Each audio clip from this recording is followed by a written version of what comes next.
Bonsoir, j'ai un numéro de Noël un peu particulier, plein de paradoxes, mais la leçon de tout ça, vous verrez, est très générale. Joyeux Noël déjà pour commencer.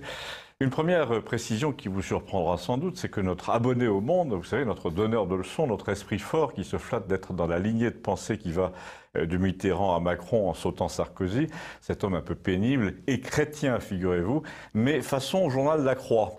D'abord parce que sa mère l'était et qu'il aimait bien sa mère, mais ensuite et surtout parce que l'Église catholique a très bien tourné selon lui.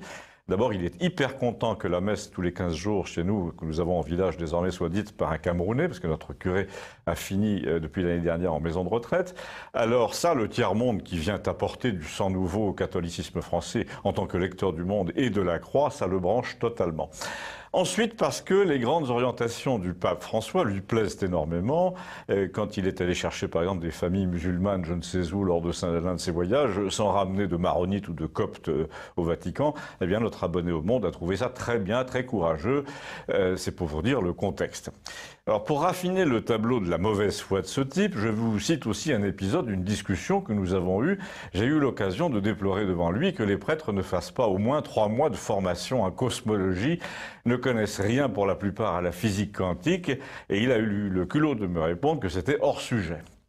Vous avez donc là un condensé de catholicisme progressiste à la française, qu'on pourrait appeler social, parce qu'il se résume plus ou moins en effet à une doctrine sociale du genre Abbé Pierre, aucune mystique, aucun vertige, ne lui parlait surtout pas de Thérèse de Lisieux, aucune philosophie, il n'aime pas les superstitions, il a une passion pour ce qu'il appelle à tout bout de champ l'œcuménisme, le partage, une passion tellement forte pour le partage, pour les moments de partage et d'écoute que, vu ce qu'il a à partager, il ne doit pas lui rester grand-chose.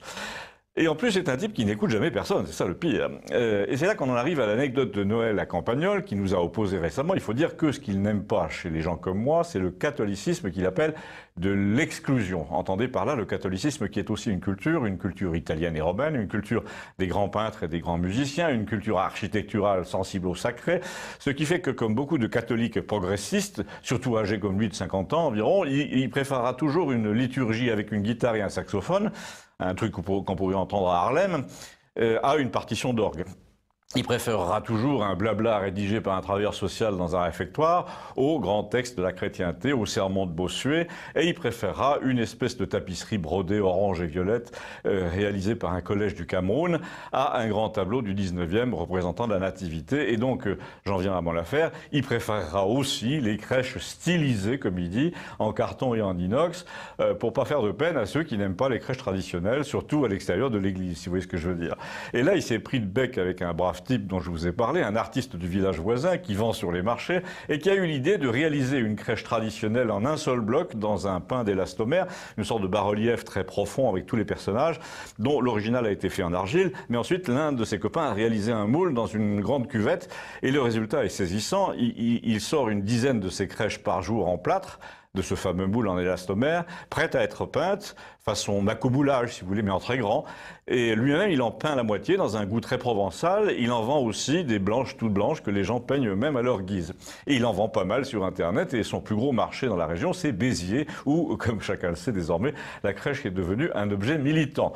Donc on parlait de ça au comptoir et l'abonné au Monde a accusé l'autre de provocation avec ses crèches. Réponse immédiate, d'ailleurs même chez les gens neutres qui étaient présents avec nous, on ne peut pas prendre comme une offense une tradition qui s'est toujours pratiquée ici. Ceux qui débarquent pour dire que la tradition les offense, ce sont eux les agresseurs, les provocateurs. C'est un peu fort, a dit un type au bar. Ces mecs traversent tout le continent pour venir t'expliquer qu'ils sont gênés par tes coutumes.